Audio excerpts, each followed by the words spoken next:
thing when you bring your own cheering squad. So, if you guys aren't interested, they're going to at least act like they are. So that's a good thing. So I'm sitting in the back and I'm going through my head and it's like, okay, let's see, soccer, fashion, disaster relief, beer. You're all ready to talk about checking accounts now, right? That's what you came here to think about and do. And that's one of the challenges actually in our industry for financial services is that it's not a really sexy industry, right? Highly regulated, highly competitive, and highly challenged at times. We're not exactly always loved. So how do we connect ultimately with our members? Credit unions, you may or may not know, are very similar to banks. We have a different structure that allows us to be nonprofit, and we are member-owned. So by being member-owned, we truly believe we have a better opportunity to stay focused on that member, and ultimately, their needs and their desires really drive everything that we do. So if you think about credit unions, the products and services that we have are very similar to any bank that's out there. And again, so we have the same challenge about how do we make that interesting, relevant, and mean something to people in today's environment. So if you think about when I was a young girl, you already know who I am, how I banked. I went into a branch up the street. It was a savings and loan at the time, and they had these passbooks. I'm not sure if there is anybody out there my age that remembers what those were. You went in, took your $5, you had the nice little lady stamp it, and then hand it back and say thank you very much. Well, how many in here have truly gone to a branch in the last 30 days? I work for a credit union, and I haven't gone into a branch. That's one of the challenges that we have. The slide that you see behind me, and again, I'm a financial person, I've got to give you some data to really think about what it is to be in our world. So if you look at this shows the US population through 2013. So by generations. Generations are different. I am the proud mother of 2 millennial young men, 22 and 25. I kind of fall in that the purple group. But on this end of it, right, so close to the blue side, so I'm a little mixed in my Gen X or my baby boomer. But the way my kids think, my young adults, think about their financial life is very different than the way I do. And even though they've been raised actually by 2 bankers, yes, my husband is also in the banking industry, they still don't know how to balance a checkbook. And I'm not sure it's they don't know, but I'm not sure they really care. As long as they can pull out their phone and take a peek at what's my balance today, I can go get that beer, or I can go do this, I'm good. Well, as we know, it's all changing around not only how the people we interact think, but also consider the fact that with these 4 generations, I'm going to leave the young folks out of it for now, but we have 4 generations that we work with on a daily basis. And so it's not only those people that are using our services, but it's also the individuals that are delivering the services, and what are the challenges and how do we communicate that?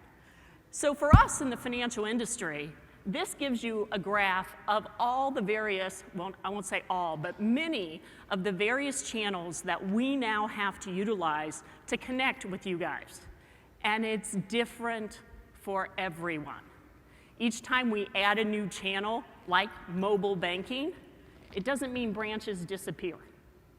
It means the fact that we have to figure out how to build relationships with individuals in all of those ways. So the thing that really surprised me here was the 65 plus. Even in that environment, look at that number, 46% are involved with e-banking somehow. Maybe they pay a bill, they get an e-statement, they have something going on. I don't know about you, but that surprised me.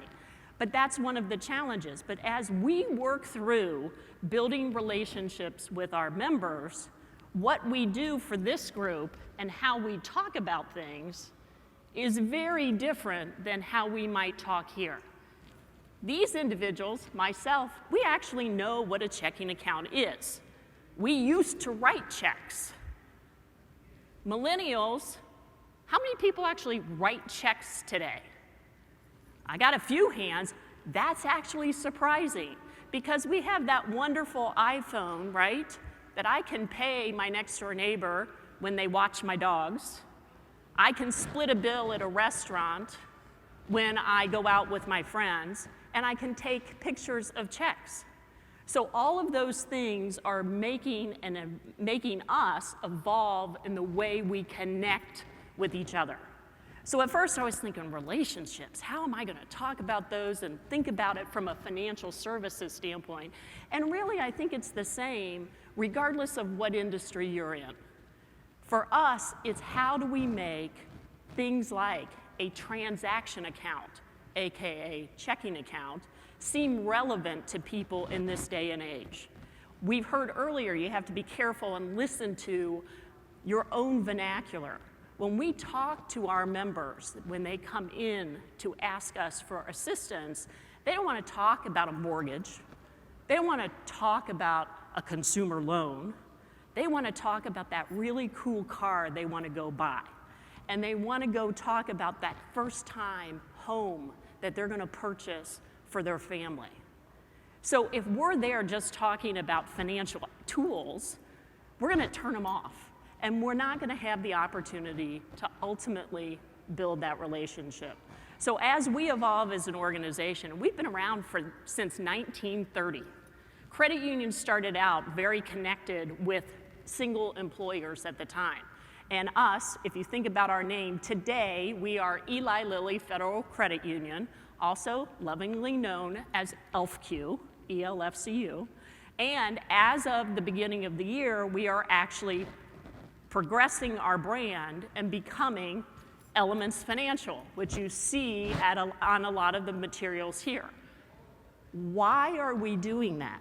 Well, part of it is, again, based on relationships. We no longer just focus on the relationships with one business and their employees. So as Lilly has grown and changed their employment strategy, we as a separate entity, a separate financial institution, have also grown and are trying to focus on broader strategies for our continued growth so we can continue to manage and serve our members. So today, we work with 60 other organizations in addition to Eli Lilly. So again, how do we build relationships with these organizations in addition to their individual employees? We want to focus on financial wellness and ultimately how we can help them meet their financial goals. So what we're trying to do, again, transforming the financial industry base, is not talk about who wants to wake up and put some debt on today, right? Let's go into debt to buy that mortgage or that house. No, we really don't want to do that. We want to help people understand, what does it mean when I get married? What are some of the things that we need to think about when we balance the equations of his money, my money, our money, play money, whatever that means, and what are our goals? How do we continue to work through that? So we've changed our focus, even as a financial institution, to try to really listen to our members and understand their individual goals and focus on meeting those goals, and rather than focusing on pushing a product, if that makes sense. So for us, again, part of the challenge, and I'll not sure how much time I have here, but slowly wrap it up. So the evolution of where we're heading is trying to be the best credit union around, but basing it on understanding what you as an individual needs. And that's one of the things I think about being a local organization based in a community that allows us to have opportunities. All that list of organizations that you see up there, we can partner with them about things that are important to them in the community and start building our overall brand by supporting things that are important to Indianapolis. We believe that, again, relationships with those members, the relationships with the companies, has to also be based on the relationships that we're building individually with all of our employees. There are 15 of them are sitting right here. So that's the basis of how it is. It's all based on relationships, communications, and ultimately ensuring that we're focusing on the growth of the individual, the growth of our organization, and also the impact that making good decisions really have on the community. So, where's Derek? I told him, okay, I told him I was kind of winging things a little bit, so. Right over there. Everybody give Lisa a round of applause, please. All right, so one of the top questions, which is around why I should pick Elements, and I want you to end with that one, but is why should a young person choose a credit union over a bank? Oh, okay. Well, I think back to the structure, it allows us to really focus again on the individual relationship. We don't have to be concerned because we don't have third-party shareholders. So ultimately, what we're doing, every decision is based on the financial needs and helping that individual member. So we've had some members who come into us, ask us one general question about, gee, can I get a credit card to buy such and such? Well, in conversation, we can talk to them and ultimately help them save hundreds of dollars a month by restructuring their financial health and allowing them to meet whatever their real goal was. They might not really want a credit card. They're trying to figure out something else. By being a credit union, our focus is on them, not pushing the product that we make money on. Banking is going more and more online, you mentioned it, but how do you make it personal if your business has traditionally been head to the retail? I mean, the online experience is at times not as personal. Yeah, and that's a real challenge for us, and one of the things we can continue to struggle with is how do we ensure that we're getting the right information to you as Derek Feldman, not, oh, everybody listen to this story because we believe it's important to you. We have to be able to really focus on the individual needs, and that's where technology is really helping us because we can now use various marketing methods that will assist us to get you the information. If you call us or if you email us or you text us about a particular topic, we can now send you just the information specific to that rather than dumping a truckload of information that's not relevant. Do you think the industry is behind in all of this? I mean, with young people and working with them and how financial institutions are changing? You know, I actually do. I think it's a challenge because, again, financial institutions' money has been around forever. How we have transacted relating to money has been very similar. But as we keep moving forward, technology, and again, the involvement of the iPhones, the involvement of e-banking is starting to change that. And we have to think about being a technology-driven company and then a financially based company. So it can't be, and one of the previous speakers had spoken about, you need to think about the people, our members, and then the products.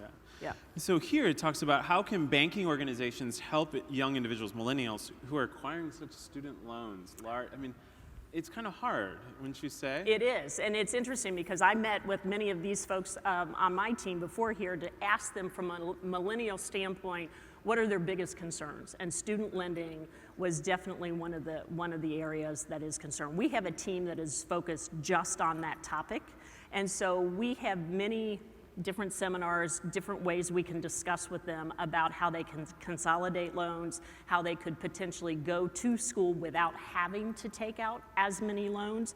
And so we try to make that an interaction to really make sure that they understand the cost benefit of going into debt at extremely high levels and ultimately what that may or may not provide them on the end. So it's almost like a form of trust. It is. Yeah. And there's a question here which says, how does LQ Elements make money?